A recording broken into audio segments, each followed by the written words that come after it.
A'udzu billahi samii'il 'aliim minasyaitonir rajim. Bismillahirrahmanirrahim. Babut taflis wal hajr. An Abi Bakr bin Abdullah Rahman bin Abi Hurairah radhiyallahu anhu qala sami'na Rasulullah sallallahu alaihi wasallam yaqul man adraka ma lahu bi ainihi inda rajulin kad aflasa fahuwa ahakku bihi min ghairihi. Muttafaqun alaih, Bukhari Muslim. Jadi Rasulullah sallallahu alaihi wasallam dari Abu Hurairah bahwa kami mendengar Nabi bersabda, barang siapa yang mendapatkan hartanya itu dalam keadaan pailit, bangkrut, dia kasih seorang yang kalau dalam perbankan itu kreditor ya, piutang. Jadi Anda pinjamkan sama orang. Nah, kalau perbankan itu berarti bank biasa atau ada badan usaha ekonomi yang pinjamkan uang ke debitor ya, istilahnya debitor ya kalau peminjam. Tiba-tiba usahanya itu macet, terindikasi usahanya itu pailit, bangkrut, maka kata Nabi fahuwa ahakku bihi min ghairi, maka kau yang berhak dengan asetnya. Jadi kalian yang berhak dengan asetnya. Jadi maksudnya begini, kalau andai kata Anda piutang, saya kasih utang sama Saiful untuk modal bisnis kira-kira 10 juta. Dalam perjalanan bisnisnya tiba-tiba saya melihat ente punya usaha meragukan, hampir-hampir terindikasi bangkrut. Tentunya kan ada ciri-cirinya. Kalau bangkrut itu punya ciri-ciri, ada terindikasi bangkrut. Maka saya selaku piutang itu berhak untuk datangi ente. Saya berhak datangi antum. Kemudian kalau memang saya khawatirkan ini habis, bisa-bisa habis, Anda punya aset tidak bisa terputar, tidak bisa dapat laba, maka saya berhak untuk menyita. Ini saya bahas secara pribadi dulu. Biasanya kan kalau yang begini model ekonomi makro ya, mikro ya, biasa ada model keuangan. Jadi dia menyita.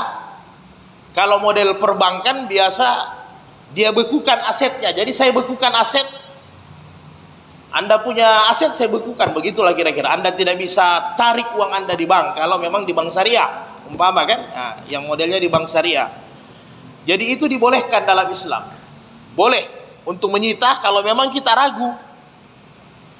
Kemudian Imam Mazhab itu sepakat, Imam Syafi'i dalam 4 mazhab sudah jelas bahwa apabila kita memberikan piutang dibolehkan kita mengawasi. Jadi sekedar dipantau, bukan saya dikte Anda. Ya, kalau di bank kan ada, kalau di perbankan ada namanya pengawasan kan? Pasti saya boleh untuk mengawasi. Karena apa? Saya khawatir Anda ini bisa-bisa bangkrut, bisa-bisa pengembalian dana untuk saya halas, tidak ada sama sekali. Nah, jadi dibolehkan. Nah, maka kalau terjadi seperti begini, Nabi bilang Anda boleh. Kalau dilihat saya punya uang ada di situ dipinjam, saya datangi, saya boleh sita. Kalau memang sudah mengkhawatirkan, tapi tentunya dengan cara yang bagus kan, boleh saya sita.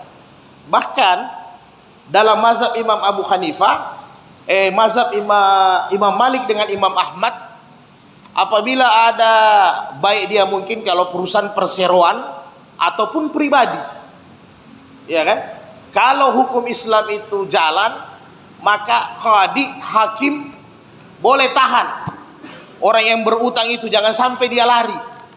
Kalau sekarang ini apa modelnya ya, ditahan untuk ke luar negeri, ya kan begitu.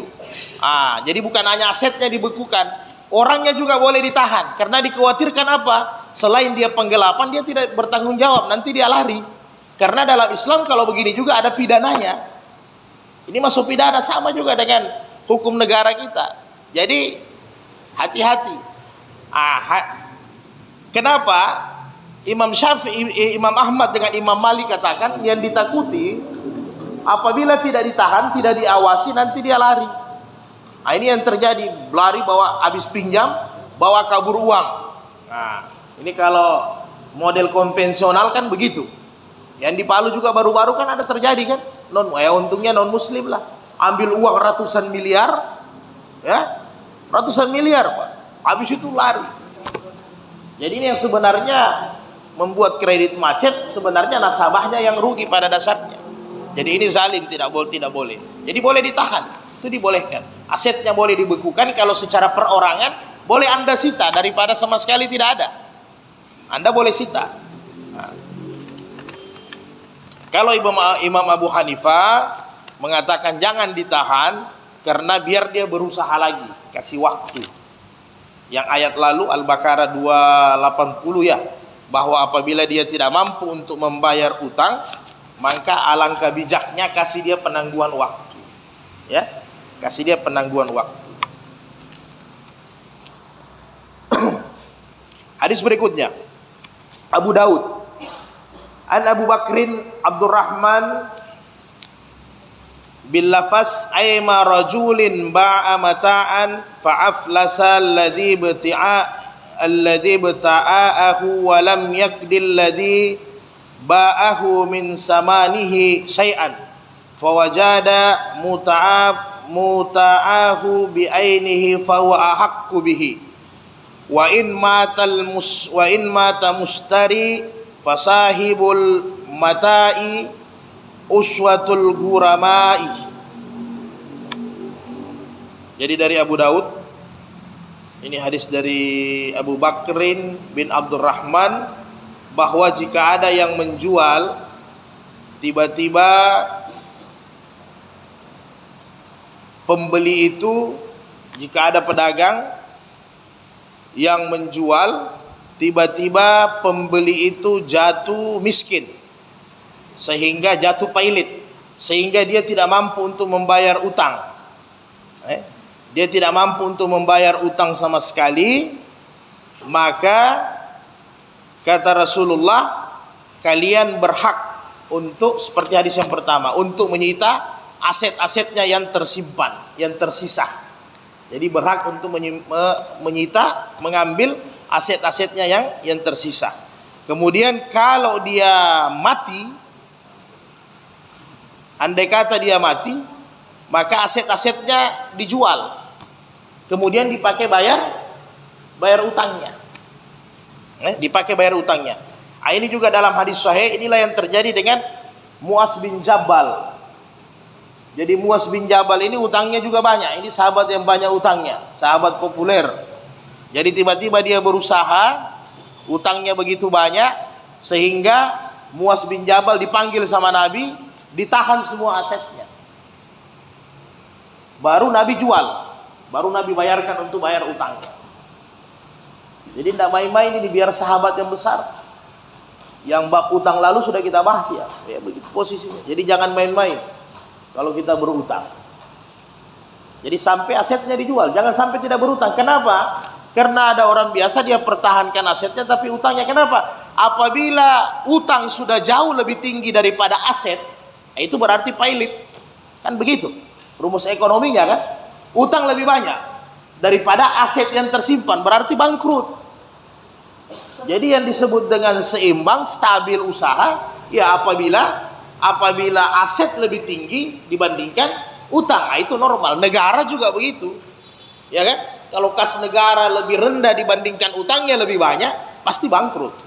Bisa-bisa warganya dijual sekalian, kan? Nah, jadi ini yang ditakuti. Jadi kalau sudah terjadi begitu, maka itu dalam keadaan bangkrut posisinya.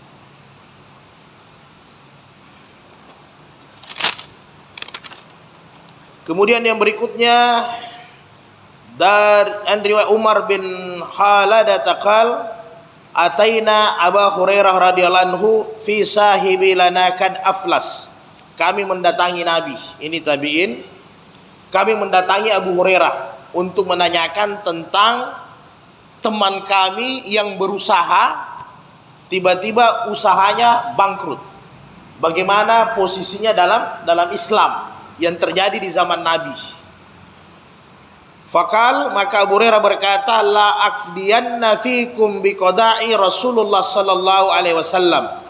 Saya akan beritahu kalian bagaimana cara Rasulullah menyelesaikan hal itu sesuai dengan aturan dari Nabi, sesuai dengan syariat.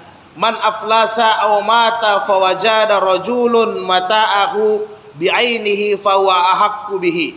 Jadi Rasulullah berkata, apabila ada yang bangkrut usahanya, sudah asetnya hampir habis, hampir bangkrut, maka Nabi anjurkan asetnya diambil, asetnya disita. Itu haknya orang yang piutang. Begitulah petunjuknya, ya. Begitulah petunjuknya. Ini yang usaha yang berjalan. Kenapa jangan sampai tidak disita? Nanti lebih fatal lagi, ya kan? Lebih fatal lagi. Jadi sita.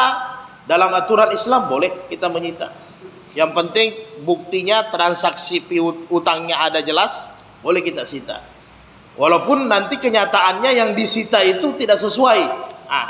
Pasti akan terjadi yang demikian. An Umar bin Syarid an abihi radhiyallahu anhu qala Rasulullah sallallahu alaihi wasallam,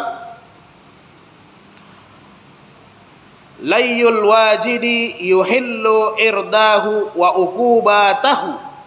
Rawahu Abu Daud wa Nasai. Orang yang mampu membayar utang, kata Nabi, tetapi dia suka menunda. Dia suka menunda. Jadi sebenarnya dari usahanya itu sudah mampu dia lunasi, sudah mampu dia cicil, sudah mampu dia lunasi, tapi memang tidak ada niat untuk mau bayar utang dengan bagus. Maka kata Rasulullah, ini hadis-hadis utang sudah banyak 2 pekan lalu ya kita bahas. Maka kata Rasulullah, kalau demikian keadaannya, kehormatannya, dia boleh kehormat yang menunda-nunda bayar utang, maka dihalalkan kehormatannya sebenarnya. Saking penting. Kemudian kata-kata wa uqubatahu, dan halal siksanya. Maksudnya dijelaskan oleh Imam Syafi'i, kalau ada yang berutang dia berusaha, ini bukan utang beras karena kelaparan, utang bisnisnya, maka sebenarnya kalau ada pemerintahan Islam itu ditangani, ya kan? Diseriusi orang yang berutang itu. Padahal dia mampu, sebenarnya asetnya cukup, tapi karena dia memang tidak ada niat untuk bayar utang, sering menunda dengan alasan berbagai macam. Sebenarnya orang yang menagih boleh lebih keras, tidak apa-apa. Tidak apa-apa, orang menagih boleh lebih keras. Karena memang biasanya ini orang yang berutang dia terbalik. Kalau dia baru datang, ya, mau pinjam uang, mau pinjam modal, luar biasa dia merengek, memelas, ya kan begitu. Tolong saya, sebagai macam-macam kata-katanya, membujuk. Tapi pas ditagih, dia lebih duluan marah daripada orang yang punya piutang. Marahnya minta ampun. Nah, ini susah ini. Ini bahlul kebalikan. Jadi kadang utang ini jadi pemutus, utang jadi pemutus silaturahmi. Yang begini-begini yang tidak dibolehkan. Jadi Nabi dari satu sisi ibadah ditekankan dengan bagus, amal-amal saleh ditekankan dengan bagus, tapi dari sisi muamalah, dari sisi jual beli juga ketatnya luar biasa. Jadi kalau kita dapat orang beradu, ya, beradu sehingga kata Imam Abu Hanifah kita dapat orang beradu. Kemudian antara orang yang utang dengan piutang, kan begitu. Sampai orang yang berutang ini keluar kata-kata kasar dengan alasan dia suka menunda-nunda utang, padahal dia mampu, maka ini orang-orang yang utang ini salah, nggak bisa. Jadi boleh, memang cara menagih keras juga. Kadang kita berpikir kalau orang sudah berutang mau ditagih keras, bisa-bisa dia tambah lari, bisa-bisa dia tambah nambung mau bayar utang kan, lebih repot lagi kita. Makanya dibolehkan menyita aset, boleh, tidak apa-apa. Karena ada juga orang dia mampu bayar. Bolehkah disita asetnya? Ya boleh, karena bukan dia bangkrut, tapi tidak ada niat baik untuk dia membayar. Datangi, sita saja asetnya. Tidak apa-apa, dibolehkan. Karena kalau dalam keadaan meninggal kita masih ada urusan-urusan muamalah begini, ya kita tahulah. Begitu banyak lalu hadis-hadis yang kita jelaskan, ya, luar biasa. Sampai Nabi tidak salatkan orang yang berutang, walaupun dia muslim yang baik, orang taat, Nabi tidak salatkan. Sampai ada yang menjamin untuk bayar utang.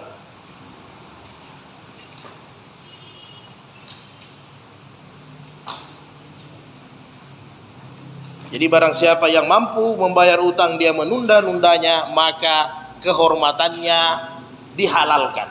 Jadi boleh ente marah-marah sedikit, tidak apa-apa. Itu orang yang sudah hina itu.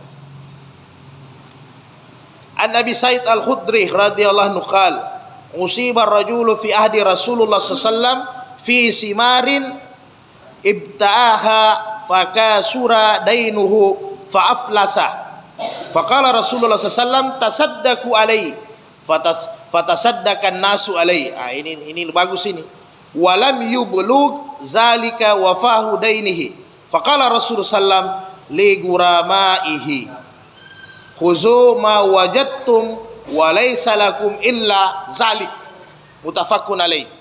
Jadi ada di zaman Nabi satu sahabat, dia usaha buah-buah, jual beli buah. Tiba-tiba ya namanya jual beli buah, pasti kalau tidak laku busuk. Ya kan begitu. Tiba-tiba buahnya busuk, rusak, tidak laku. Yang repotnya fakasura dainahu. Utangnya banyak. Ternyata dia bisnis jual buah, dia berutang. Karena tidak sempat laku bagus, busuk buahnya, utangnya banyak. Maka dia bangkrut. Posisinya dia pasti fa'aflas, dia bangkrut. Fakala Rasul, maka kata Rasul, tasaddaku alaihi. Wahai sahabat-sahabatku, bersedekahlah kalian untuknya. Jadi ini juga satu solusi. Tapi jangan juga mau disedekahkan terus ya. Ini zaman Nabi kasih solusi. Jadi Nabi bilang sama sahabat-sahabat yang tajir, yang ada duit, tasaddaku alaihi. Kau bersedekah dengan sahabatmu ini, utangnya banyak, kebetulan usahanya itu buah-buahnya busuk, tidak laku, kesian. Memang berjual beli buah, barang-barang yang expire, barang-barang yang cepat rusak, itu luar biasa memang. Berjudinya luar biasa, karena kalau tidak laku dia tidak tahan lama ya. Beda kalau kita jual beli mobil, jual beli motor, mungkin tahan lama. Jadi kata Nabi, bersedekah kalian. Fatasaddakan nasu alaihi. Maka banyak sahabat yang bersedekah. Tapi setelah dikumpul, jadi Nabi yang atur, karena Nabi takut. Inilah sehingga ini banyak penjelasan para ulama. Imam Malik mengatakan apa? Ini luar biasanya Rasul. Dia tahu jangan sampai sahabat ini nanti imannya sampai keluar.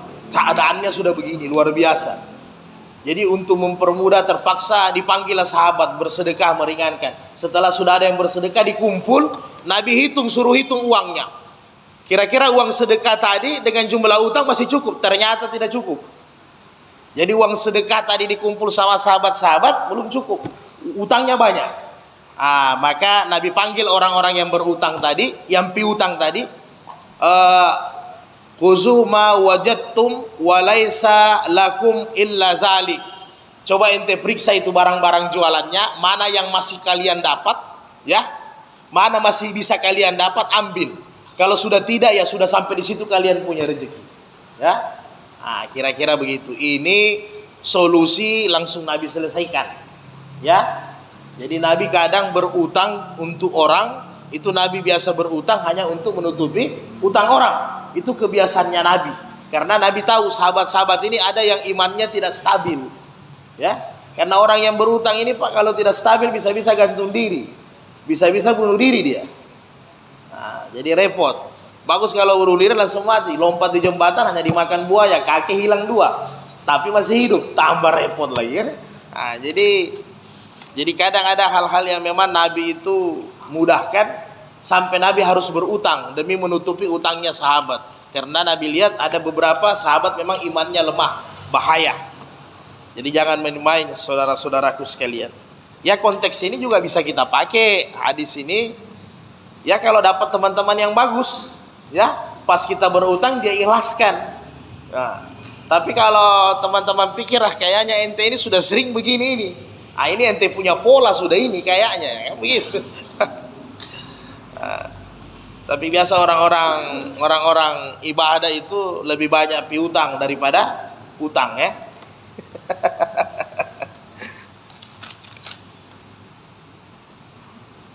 Jadi Nabi sampai sedekah. Jadi solusi ini juga bisa dipakai.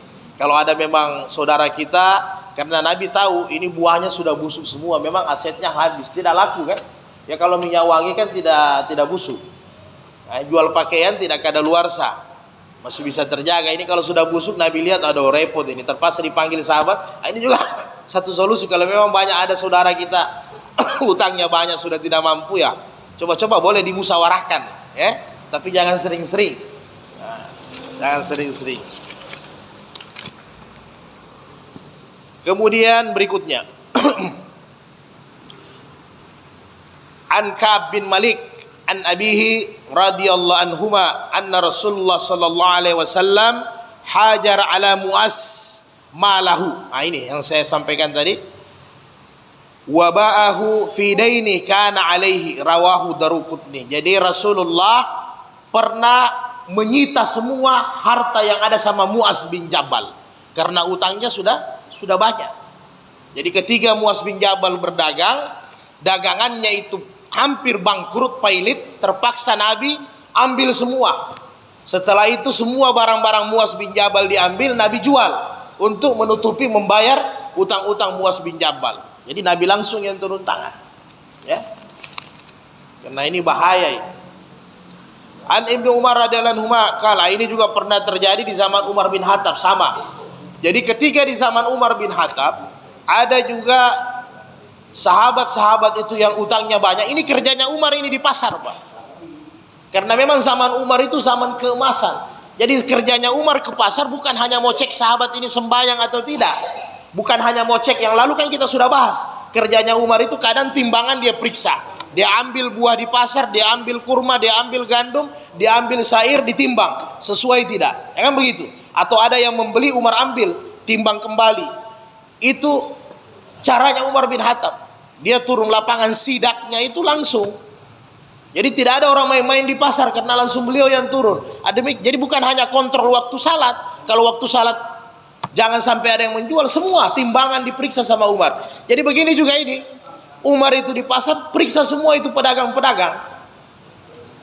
Tiba-tiba ada satu pedagang yang memang utangnya banyak. Umar sudah dengar. Datang orang yang piutang lapor sama Umar, ya Khalifah, ada si fulan di pasar utangnya membengkak, belum ada dibayar. Maka Umar turun langsung, diambil semua barangnya di pasar, tidak dikasih jualan. Kemudian Umar lelang itu barangnya dijual. Setelah itu Umar bin Khattab panggil itu yang piutang, dikasih sama yang piutang. Sampai sebegitu. Jadi bukan hanya salatnya dibereskan, bukan hanya puasanya yang dibereskan sama Nabi.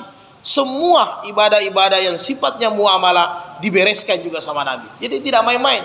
Bayangkan sahabat sekaliber Mu'az bin Jabal, Nabi tarik semua. Daripada ente hidup dengan utang, ente jual semua. Halas kan? Karena sekarang kan banyak orang jadi tren pakai Alphard. Ya maaf saja, itu rezeki dari Tuhan. Tapi untuk apa ente pakai kendaraan pesawat, pakai kendaraan mewah-mewah, tapi tidak seimbang pemasukan dengan pengeluaran. Utang lebih banyak daripada yang masuk. Jadi yang sederhana-sederhanalah sesuai dengan kemampuan kita. Jangan berlebihan. Jadi sampai tingkat itu. An Ibnu Umar radhiyallahu anhu qala, "Uridtu 'ala Nabi sallallahu alaihi wasallam yaumal Uhud." Oh, ini berperang. Wa ana ibni arba'a asyratan sanatan falam yajzini wa uridtu alaihi yaumal handaki wa ana ibnu hamsa asyratan sanatan fa'ajazani. Mutafakun alaih. Jadi Ibnu Umar waktu umur 14 tahun dia datang sama Nabi dalam perang apa ini ya, Uhud. Karena masih umur 14 tidak diizinkan sama Nabi. Begitu juga ketika tahun depannya dalam perang Handak Datang lagi sama Nabi, ketika itu umur saya 15 tahun, Nabi izinkan. Dimasukkan ini hadis, ini standar balik yang sebenarnya orang sudah boleh pinjam meminjam untuk berdagang. Hadis berikutnya. An Utbah Quraizi radhiyallahu taala qala uridna 'ala Nabi sallallahu alaihi wasallam yauma Quraizata. Datang untuk perang fakana min anbata kutilah. Jadi datang waktu habis perang ada namanya tawanan, walam yumbitu halli sabilahu fakuntu